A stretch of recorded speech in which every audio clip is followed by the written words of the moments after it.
नमस्ते दोस्तों, स्वागत है आपका ऑडियो पन्ना पर। यहाँ हम पन्नों पर लिखी कहानियों और जानकारियों को आवाज देते हैं ताकि आप इन्हें कभी भी और कहीं भी सुन सकें। अगर आपको सुनना पसंद है तो जुड़े रहिए हमारे साथ। इमेजिन करो आप एक दुकान में खड़े हो, आपको एक जैकेट बहुत पसंद आ गई है। आप उस जैकेट को हाथ लगाते हो, उसका फैब्रिक फील करते हो और आपको लगता है कि बस ये तो मेरे लिए ही बनी है। आप दुकानदार से पूछते हो, भैया ये कितने की है? वो आपको ऊपर से नीचे तक देखता है और कहता है, साहब 5,000 रुपये। आप झट से कहते हो, अरे नहीं भैया, क्या बात कर रहे हो, 2,500 लगा लो। वो थोड़ा मुस्कुराता है और कहता है, चलिए साहब, ना आपकी ना मेरी 4,500 दे दीजिए। आप थोड़ा और बढ़ते हो, कहते हो 3,000 ले लो यार, मैं तो आपका रेगुलर कस्टमर हूं। वो थोड़ा और कम करता है, ले देकर बात बीच में कहीं अटक जाती है। आपकी ईगो बीच में आ जाती है। आप पलटकर दुकान से बाहर जाने लगते हो और आप धीरे धीरे कदम बढ़ाते हो इस उम्मीद में कि वो दुकानदार पीछे से आवाज लगाएगा, अरे साहब आ जाओ, ले जाओ। लेकिन वो बुलाता ही नहीं है। आप बाहर सड़क पर खड़े हो, जैकेट भी नहीं मिली और ईगो भी हर्ट हो गई। क्या आपके साथ कभी ऐसा हुआ है? बिल्कुल हुआ होगा। हम सब अपनी रोजमर्रा की जिंदगी में ऐसे ही नेगोशिएट करते हैं और हमें लगता है कि हम बहुत स्मार्ट हैं। लेकिन क्या आप जानते हैं कि अपनी बात मनवाने का या नेगोशिएशन करने का ये दुनिया का सबसे बेकार, सबसे घिसा पिटा और सबसे खराब तरीका है? जरा सोचिए, आप अपनी जिंदगी में हर दिन हर पल नेगोशिएट कर रहे हैं। कभी अपने बॉस से सैलरी बढ़ाने के लिए, कभी छुट्टी मांगने के लिए, कभी अपने मकान मालिक से किराया कम करवाने के लिए, तो कभी अपनी गर्लफ्रेंड, बॉयफ्रेंड या फैमिली से कोई बात मनवाने के लिए। लेकिन कितनी बार ऐसा होता है कि सामने वाला आपकी बात खुशी खुशी मान लेता है? बहुत कम, है ना? ज्यादातर टाइम या तो बहस होती है, या बात बिगड़ जाती है, या फिर आप मन मारकर समझौता कर लेते हैं। अगर मैं आपसे कहूं कि एक ऐसा तरीका है, एक ऐसा सीक्रेट है जिससे आप किसी से भी अपनी बात मनवा सकते हैं और वो भी बिना लड़े, बिना बहस किए, सामने वाला खुद आपको हाँ कहेगा। ये कोई जादू नहीं है। हार्वर्ड नेगोशिएशन प्रोजेक्ट के फाउंडर्स विलियम यूरी और रोज फिशर ने सालों की रिसर्च के बाद एक लेजेंडरी किताब लिखी है जिसका नाम है गेटिंग टू यस। जब मैंने इस किताब के बारे में जाना और इसके कॉन्सेप्ट्स को गहराई से समझा तो सच कहूं मेरा दिमाग हिल गया। मुझे लगा कि यार, हम पूरी जिंदगी कितनी गलत तरह से लोगों से बात कर रहे थे। आज मैं आपको इसी रिसर्च से 4 ऐसे अचूक तरीके बताऊंगा जो अगर आपने सीख लिए तो आप नेगोशिएशन के मास्टर बन जाओगे। चाहे आपको अपनी सैलरी बढ़वानी हो, कोई प्रॉपर्टी की डील करनी हो, या बस अपने पार्टनर से ये डिसाइड करना हो कि आज रात डिनर कहाँ करना है, ये तरीके हर जगह काम करेंगे। तो क्या आप तैयार हैं सामने वाले के मुंह से खुशी खुशी हाँ सुनने के लिए? चलिए इस सफर को शुरू करते हैं। सबसे पहले तो हमें अपने दिमाग से एक बहुत बड़ा कचरा निकालना होगा। हम लोगों को लगता है कि नेगोशिएशन का मतलब होता है बात को 50-50 में बांट देना, या फिर अपनी ही बात पे अड़ जाना कि भाई या तो मेरी बात मान ले या फिर रहने दे। लेकिन एक बात हमेशा याद रखना, नेगोशिएशन कोई जंग नहीं है। इसमें कोई विनर या लूजर नहीं होता। असली नेगोशिएशन वो है जहां दोनों पार्टियां खुश होकर उठे। इसे समझने के लिए मैं आपको एक बहुत ही कमाल की कहानी सुनाता हूं। ध्यान से सुनिएगा। मान लीजिए एक लाइब्रेरी है, एकदम शांत माहौल। वहां 2 आदमी एक खिड़की के पास बैठे हैं और दोनों के बीच अचानक से जोरदार झगड़ा शुरू हो जाता है। पहला आदमी गुस्से में कहता है, भाई इस खिड़की को खोलो, मुझे फ्रेश हवा चाहिए, मेरा दम घुट रहा है। दूसरा आदमी चिढ़कर कहता है, पागल हो क्या, खिड़की बंद रखो, बाहर की तेज हवा से मेरे सारे जरूरी पेपर्स उड़ रहे हैं। अब आप मुझे बताइए, इस प्रॉब्लम का क्या सल्यूशन हो सकता है? क्या खिड़की को आधा खोल दें, या पूरा खोल दें, या पूरा बंद कर दें? अगर आधा खोलेंगे तो भी हवा आएगी और पेपर्स उड़ेंगे। अगर बंद रखेंगे तो पहले वाले का दम घुटेगा। तभी उनकी बहस सुनकर वहां लाइब्रेरी का लाइब्रेरियन आता है। वो बहुत शांत इंसान है। वो न तो पहले आदमी पर चिल्लाता है न दूसरे आदमी पर। वो बस दोनों की बात शांति से सुनता है और फिर वो चुपचाप मुड़ता है, पास वाले दूसरे कमरे में जाता है और वहां की खिड़की पूरी खोल देता है। रिजल्ट क्या हुआ? ताजी हवा घूमकर अंदर भी आ गई और हवा का फोर्स इतना नहीं था कि दूसरे आदमी के पेपर्स उड़े। दोनों आदमी एकदम खुश, किसी को समझौता नहीं करना पड़ा। इसे कहते हैं स्मार्ट सॉल्यूशन। चलिए एक और मजेदार सिचुएशन इमेजिन करते हैं। 2 लोग हैं और उनके सामने एक बहुत ही टेस्टी चॉकलेटी केक रखा है। दोनों को वो केक खाना है। अब आप इस केक को कैसे बांटेंगे? आप कहेंगे कि भाई बीच से काट दो। लेकिन असली जिंदगी में क्या होता है? आप कैसे भी काट लो, दोनों में से कोई ना कोई यही बोलेगा कि भाई तेरा पीस बड़ा है और मेरा छोटा है। होता है ना ऐसा? तो इसका सबसे स्मार्ट तरीका क्या है? बहुत सिंपल, दोनों में से एक इंसान को कहो कि भाई तुम चाकू लो और केक काटो, और दूसरे इंसान को कहो कि तुम्हें पहला पीस उठाने का मौका मिलेगा। अब जरा सोचिए उस इंसान की साइकोलॉजी जो केक काट रहा है। उसे बहुत अच्छे से पता है कि अगर उसने एक भी पीस थोड़ा सा भी बड़ा काटा तो सामने वाला तुरंत वो बड़ा पीस उठा लेगा और उसे छोटा पीस मिलेगा। इसीलिए वो अपनी पूरी जान लगा के एकदम नापतोल कर केक को बिल्कुल बराबर हिस्सों में काटेगा। सांप भी मर गया और लाठी भी नहीं टूटी। इसे कहते हैं दिमाग का खेल। लेकिन नेगोशिएशन सिर्फ चीजों को बांटने का नाम नहीं है। कई बार हम बिना सोचे समझे चीजों को आधा आधा बांट देते हैं और सोचते हैं कि हमने बहुत बड़ा तीर मार लिया।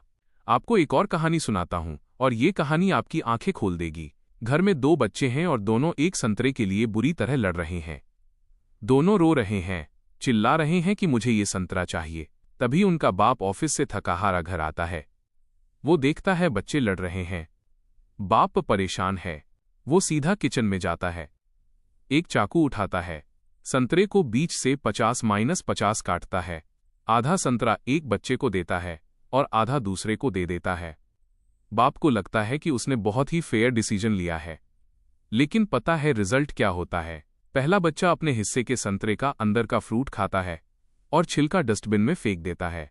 दूसरा बच्चा, जिसे अपनी किसी स्कूल एक्टिविटी के लिए या केक बनाने के लिए छिलका चाहिए था, वो अपने हिस्से के संतरे का छिलका कद्दूकस करके निकालता है और अंदर का पूरा फ्रूट डस्टबिन में फेंक देता है।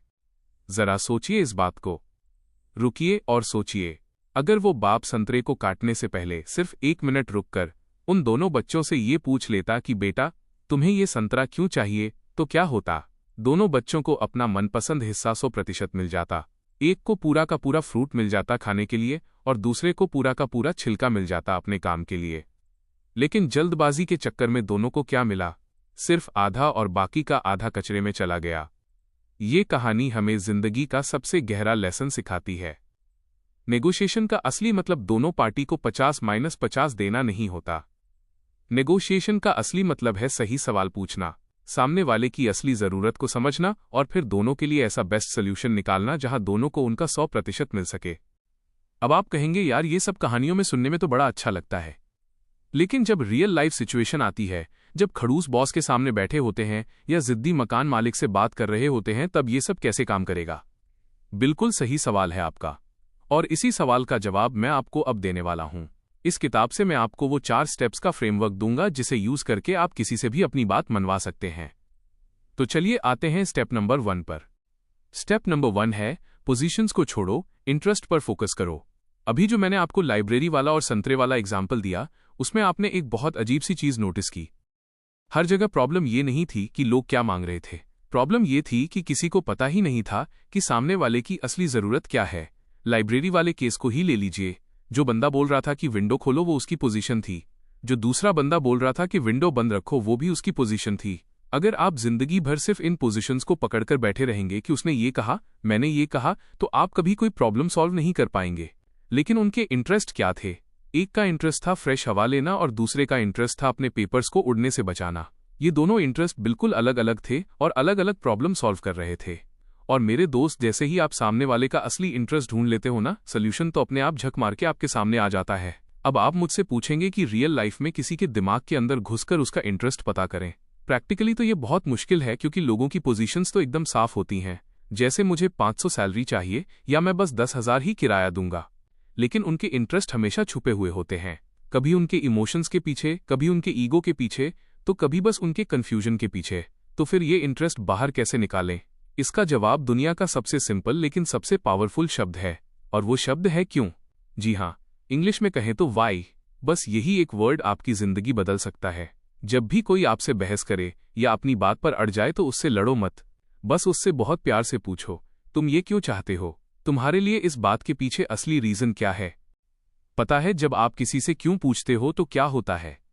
सामने वाले इंसान को अचानक ऐसा फील होता है कि अरे ये इंसान मेरी बात सुन रहा है, ये मुझे समझने की कोशिश कर रहा है, ये मेरी रिस्पेक्ट कर रहा है। और साइंटिफिकली ये बात प्रूवन है कि यही वो मोमेंट होता है जहां आप दोनों के बीच एक ट्रस्ट बिल्ड होना शुरू होता है। लोग आपकी बात तब तक नहीं सुनेंगे जब तक उन्हें ये फील ना हो कि आप उनको समझते हो। लेकिन यहां एक बात का ध्यान रखना, क्यों पूछने का मतलब ये नहीं है कि आप पुलिस वाले की तरह इन्वेस्टिगेशन करने लग जाओ। आपका टोन ऐसा होना चाहिए जैसे आप सच में उनकी मदद करना चाहते हो। और हाँ, एक और बहुत ज़रूरी बात, जितना ज़रूरी सामने वाले का क्यों जानना है, उतना ही ज़रूरी है अपना क्यों सामने वाले को बताना। कभी कभी सामने वाला आपका पॉइंट ऑफ व्यू समझता ही नहीं है, क्योंकि आपने उसे बताया ही नहीं होता। हम सब इंसान हैं, हम सब इमोशनल क्रिएचर्स हैं, और हम आपस में कनेक्ट भी इमोशंस के बेस पर ही करते हैं। अपना क्यों बताने से आप छोटे नहीं हो जाते। आप नेगोशिएशन में हार नहीं रहे हो, बल्कि आप एक कदम और आगे जा रहे हो। जैसे अगर आप अपने बॉस के पास जाकर सीधे अकड़कर कहोगे कि बॉस मुझे 10 दिन की छुट्टी चाहिए, तो बॉस का सबसे पहला रिएक्शन क्या होगा? वो डिफेंसिव हो जाएगा। उसका पहला सवाल यही होगा कि क्यों चाहिए, क्योंकि वो ये जज करना चाहता है कि आपका रीज़न छुट्टी देने लायक है भी या नहीं। लेकिन अगर आप पहले ही अपना इंटरेस्ट, अपना क्यों उसे बता दो। आप कहो, बॉस पिछले कुछ महीनों से काम का प्रेशर बहुत था, मैं थोड़ा बर्नआउट फील कर रहा हूँ, और मेरी फैमिली को भी मेरी ज़रूरत है, इसलिए मुझे 10 दिन का ब्रेक चाहिए ताकि मैं रिफ्रेश होकर वापस आ सकूं। देखिए, बात वही है, लेकिन अब आपने अपना इमोशन, अपना रीज़न सामने रख दिया है। अब बात करने का तरीका बिल्कुल बदल जाएगा। नेगोशिएशन को कभी भी 1 वर्सेस 1 फाइट की तरह मत देखो। आमने सामने की लड़ाई मत बनाओ इसे, बल्कि इसे ऐसे इमेजिन करो जैसे आप और सामने वाला इंसान दोनों एक ही कार में बैठे हो। आप दोनों को एक ही मंजिल पर जाना है। बस आप दोनों के बीच इस बात पर हल्की सी बहस चल रही है कि यार रास्ता कौन सा बेस्ट रहेगा। अब आप सोचेंगे कि चलो भाई, ये भी ठीक है, इंटरेस्ट फाइंड करना सीख लिया, लेकिन उस सिचुएशन का क्या करें जब दोनों के इंटरेस्ट आपस में बुरी तरह से टकरा जाएं। एक को प्राइस बहुत ज्यादा चाहिए, दूसरे को बहुत कम चाहिए। आपको बहुत कम रेंट देना है और आपके मकान मालिक को बहुत ज्यादा रेंट चाहिए। आप एक हाई सैलरी मांग रहे हो और सामने बॉस बोल रहा है कि हमारी कंपनी का तो बजट बहुत टाइट है, या फिर आप मार्केट में हो, आपको लो प्राइस चाहिए और सेलर बोल रहा है कि भैया इतने की तो मेरी खरीद भी नहीं है। ऐसी सिचुएशन में क्या करें? अगर आप यहां पर बहस करने लग गए ना, तो नेगोशिएशन फिर से वही बॉक्सिंग रिंग वाली फाइट बन जाएगी। एक पंच आप मारोगे, दूसरा पंच सामने वाला मारेगा। मैं 5,000 बोलूंगा, तुम 3,000 बोलोगे। मैं 4,500 बोलूंगा, तुम 3,000 बोलोगे। इस दलदल से बाहर निकलने का सिर्फ एक रास्ता है, और वो है हमारा step number 2। Step number 2, fair standards का इस्तेमाल करो। इसका मतलब क्या है? इसका मतलब है कि अपनी पर्सनल ओपिनियंस को, अपनी ईगो को थोड़ी देर के लिए साइड में रख दो और एक ऐसे ऑब्जेक्टिव या फेयर रूल का यूज करो जो ना आपका हो ना सामने वाले का हो। आप और सामने वाला दोनों मिलकर ये डिसाइड करो कि जो भी फाइनल फैसला होगा वो आपकी या मेरी मर्जी से नहीं होगा, बल्कि एक फेयर रूल से होगा। याद है, मैंने आपको थोड़ी देर पहले केक वाला एग्जाम्पल दिया था। 2 लोग केक को फेयर तरीके से शेयर नहीं कर पा रहे थे। चाहे कैसे भी काट लो, झगड़ा हो ही रहा था। लेकिन जब एक ने केक कट किया और दूसरे को पीस चूज करने का मौका मिला, तो सोल्यूशन अपने आप फेयर बन गया। क्यों? क्योंकि ये सिस्टम एक फेयर स्टैंडर्ड पर बेस्ड था। इसमें किसी की ईगो नहीं थी, कोई गेसवर्क नहीं था, बस फेयरनेस थी। चलिए इसे एक बहुत ही प्रैक्टिकल और रियल लाइफ एग्जाम्पल से समझते हैं। मान लीजिए आप अपने सपनों का घर बनवा रहे हैं। आपने एक ठेकेदार हायर किया है। अब घर का काम शुरू होने वाला है, लेकिन तभी आपको पता चलता है कि कॉन्ट्रैक्ट में ये लिखना तो छूट ही गया कि घर की नींव यानी फाउंडेशन कितनी गहरी होनी चाहिए। आपका ठेकेदार आपके पास आता है और बड़े कॉन्फिडेंस से बोलता है, अरे सर जी, आप टेंशन मत लो, 2 फीट की नींव बहुत है, एकदम मजबूत रहेगा घर। लेकिन आपने कहीं पढ़ा है या आपके दिमाग में है और आप बोलते हो, नहीं भाई क्या बात कर रहे हो, स्टैंडर्ड तो कम से कम 5 फीट का होता है। अब सोचिए यहां पर क्या होगा। आप दोनों जितना ज्यादा आर्ग्यू करोगे, उतनी ज्यादा टेंशन बढ़ेगी। वो अपनी बात पर अड़ेगा, आप अपनी बात पर अड़ोगे, बात ईगो पर आ जाएगी। लेकिन अगर आप वहां पर एक लंबी सांस लें और बहुत शांति से बोले, देखो भाई साहब, हो सकता है मैं गलत हूं और हो सकता है आप भी गलत हो, चलिए इस बात पर बहस नहीं करते, एक काम करते हैं, क्या सरकारी गाइडलाइंस में इस तरह की मिट्टी के लिए कोई स्टैंडर्ड गहराई मेंशन है? या फिर अर्थक्वेक यानी भूकंप के रिस्क के हिसाब से सेफ डेप्थ क्या होती है? चलिए हम दोनों मिलकर एक बार इंटरनेट पर या किसी इंजीनियर से चेक कर लेते हैं। देखा आपने इंस्टेंटली क्या हुआ? आप दोनों की ईगो फाइट उसी सेकंड खत्म हो गई। जो कन्वर्सेशन अभी तक मी वर्सेस यू यानी मैं बनाम तुम चल रही थी, वो अचानक से शिफ्ट होकर मी प्लस यू वर्सेस प्रॉब्लम यानी हम दोनों बनाम प्रॉब्लम बन गई। और मेरे दोस्त, यही नेगोशिएशन का सबसे बड़ा आर्ट है। अब आपके मन में आ रहा होगा कि ये फेयर स्टैंडर्ड्स आखिर होते क्या हैं? ये कुछ भी हो सकते हैं जो निष्पक्ष हो, जैसे मार्केट प्राइस क्या चल रहा है, गवर्नमेंट के रूल्स क्या कहते हैं, लीगल रिक्वायरमेंट्स क्या हैं, इंडस्ट्री के बेंचमार्क्स क्या है, एक्सपर्ट्स का ओपिनियन क्या है, या फिर साइंटिफिक गाइडलाइंस क्या है। इन सब चीजों में किसी इंसान का कोई पर्सनल बायस नहीं होता, कोई भेदभाव नहीं होता। जब आप इन फेयर स्टैंडर्ड्स का यूज करते हो तो सामने वाले को कभी ऐसा लगता ही नहीं है कि आप उसे फोर्स कर रहे हो या अपनी बात थोप रहे हो। उसे लगता है कि यार हम दोनों मिलकर एक सही और करेक्ट डिसीजन ले रहे हैं। ये इंसानी दिमाग का एक बहुत बड़ा साइकोलॉजिकल शिफ्ट होता है जो सामने वाले को ना चाहते हुए भी आपकी बात पर हाँ बोलने पर मजबूर कर देता है। अब शायद आप सोच रहे होंगे कि ठीक है भाई, ये भी समझ आ गया, फेयर स्टैंडर्ड भी यूज कर लेंगे।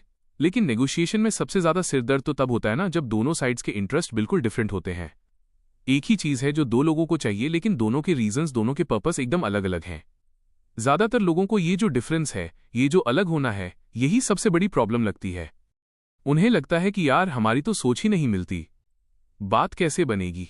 लेकिन इस किताब के ऑथर्स कहते हैं कि ये डिफरेंस आपकी प्रॉब्लम नहीं है, बल्कि ये डिफरेंस ही आपकी सबसे बड़ी अपॉर्चुनिटी है। और यहीं से आता है हमारा स्टेप नंबर 3।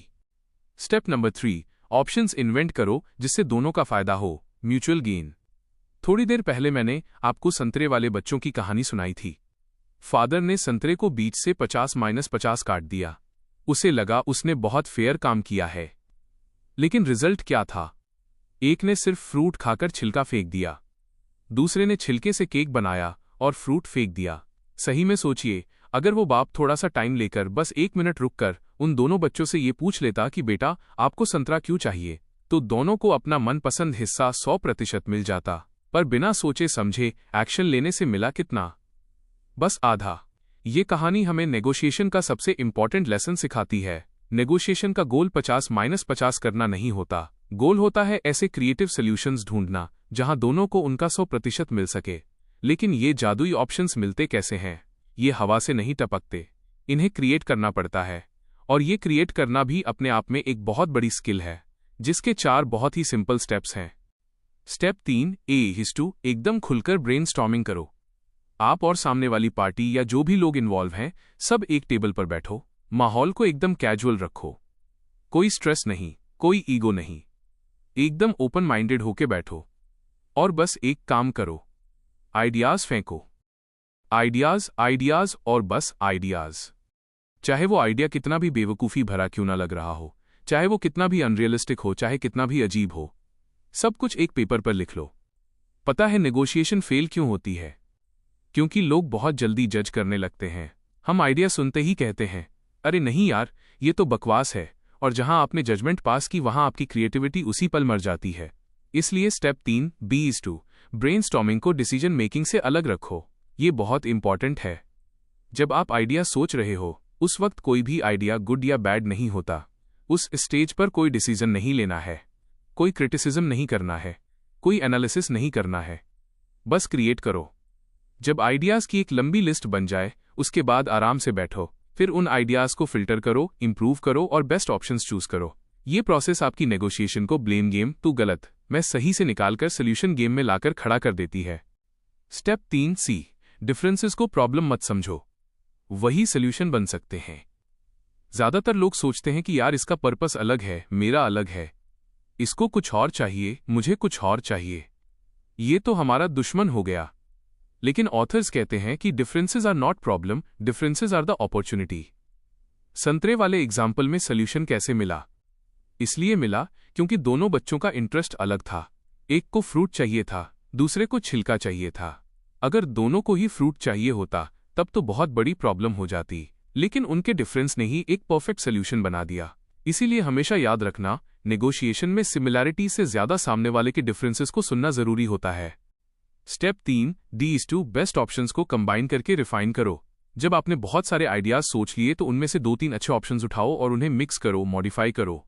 कभी भी कोई एक अकेला ऑप्शन परफेक्ट सोल्यूशन नहीं देता, लेकिन 2-3 ऑप्शंस को मिलाकर 100% परफेक्ट सोल्यूशन बन सकता है।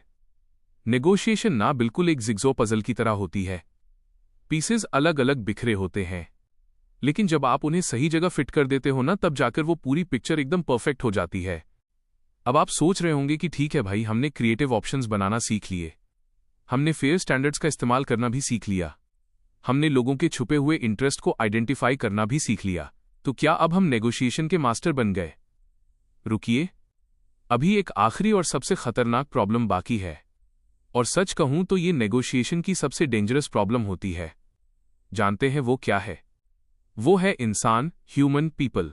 जी हाँ, इंसानी ईगो, मिसअंडरस्टैंडिंग, हमारे इमोशंस, पर्सनल अटैक्स, फ्रस्ट्रेशन और मिसकम्युनिकेशन, ये सब चीजें मिलकर सिर्फ नेगोशिएशन को ही नहीं बल्कि अच्छी भली बातचीत को भी हमेशा के लिए खत्म कर देती है। आप चाहे दुनिया की कितनी भी इंटेलिजेंट और तगड़ी स्ट्रैटेजी यूज कर लो, अगर सामने वाले इंसान का ईगो हर्ट हो गया या उसने आपकी बात का कोई गलत मतलब निकाल लिया या आप खुद अपने डिफेंसिव मोड में आ गए, तो समझ लेना कि आपकी नेगोशिएशन वहीं फेल हो गई। और इसी सबसे बड़ी प्रॉब्लम को हैंडल करता है हमारा last step. Step number 4, separate the people from the problem. यानी इंसान को और प्रॉब्लम को दोनों को अलग अलग रखो। इसी वजह से ये किताब हमें नेगोशिएशन का एक गोल्डन रूल देती है। इस रूल को अपने दिमाग में छाप लेना।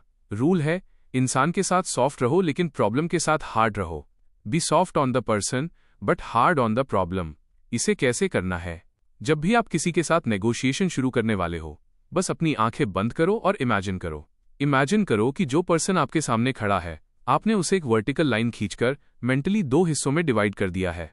लेफ्ट साइड खड़ा है वो इंसान और राइट साइड खड़ी है वो प्रॉब्लम। और फिर अपने दिमाग को याद दिलाओ कि तुम्हारी लड़ाई उस राइट साइड वाली प्रॉब्लम से है, उस लेफ्ट साइड वाले इंसान से नहीं।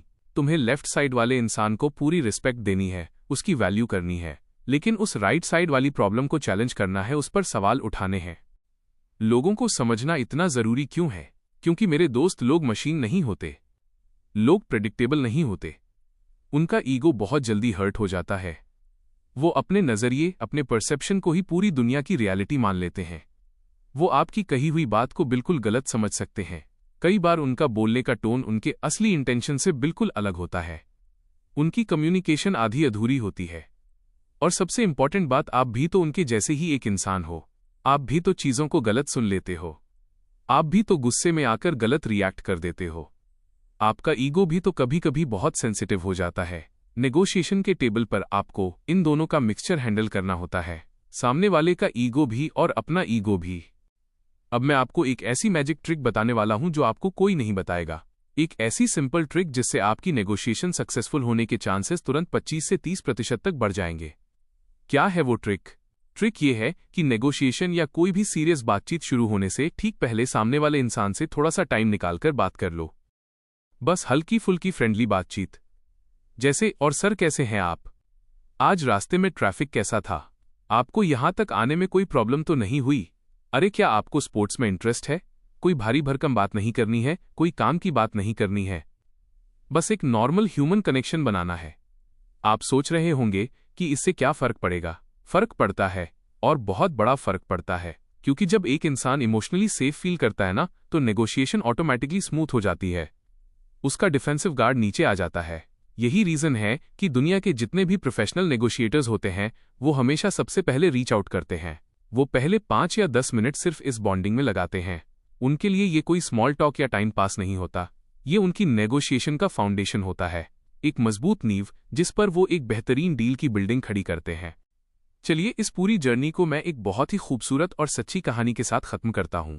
बात 1964 की है। लंदन का फेमस हाइड पार्क।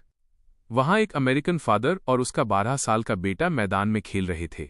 वो दोनों फ्रीज़बी खेल रहे थे। फ्रीज़बी मतलब वो प्लास्टिक की उड़ने वाली प्लेट जिसे एक इंसान हवा में फेंकता है और सामने वाला उसे कैच करता है। उस टाइम पर 1964 के इंग्लैंड में फ्रीज़बी के बारे में कोई नहीं जानता था। वो उनके लिए एकदम नई चीज थी।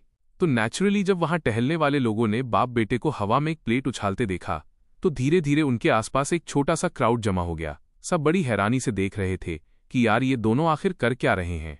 करीब 15 मिनट तक उस खेल को देखने के बाद भीड़ में से एक आदमी आगे आता है।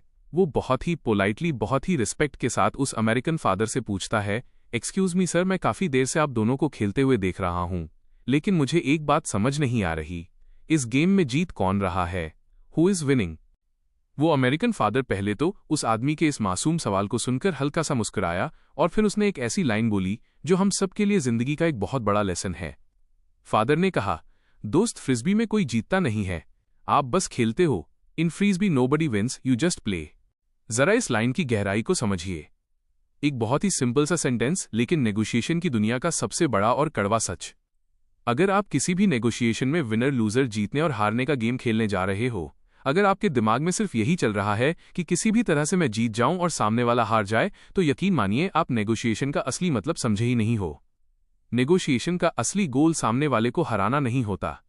इसका गोल होता है मिलकर काम करना, वर्किंग टुगेदर, समझदारी भरे सॉल्यूशन निकालना, फाइंडिंग वाइज सॉल्यूशंस, एक दूसरे के इंटरेस्ट को समझना, अंडरस्टैंडिंग इंटरेस्ट्स, रिश्तों को बचाना और उन्हें मजबूत करना, सेविंग द रिलेशनशिप, और ऐसे आउटकम्स क्रिएट करना जिससे दोनों पार्टियां दिल से सेटिस्फाई होकर घर जाएं।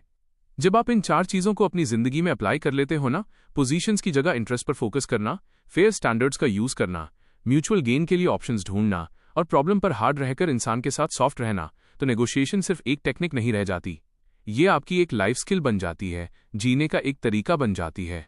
फिर चाहे आप अपनी जॉब में अपनी सैलरी के लिए नेगोशिएट कर रहे हो, अपने बिजनेस में किसी क्लाइंट से डील कर रहे हो, या फिर घर पे अपने पेरेंट्स या पार्टनर के साथ किसी बात पर डिस्कस कर रहे हो, हर जगह हर रिश्ते में आपको बेटर रिजल्ट्स मिलेंगे, बेटर रिस्पेक्ट मिलेगी और आपके रिलेशनशिप्स पहले से कहीं ज्यादा खूबसूरत और मजबूत होंगे। तो दोस्तों, कैसी लगी आपको आज की ये वीडियो? हमें कमेंट करके जरूर बताएं। अगर आपको ये वीडियो पसंद आई तो इसे लाइक करें और शेयर करें। ऑडियो पन्ना को सब्सक्राइब करें और बेल आइकन दबाना ना भूलें ताकि अगला पन्ना आप मिस ना करें। मिलते हैं अगली वीडियो में। धन्यवाद।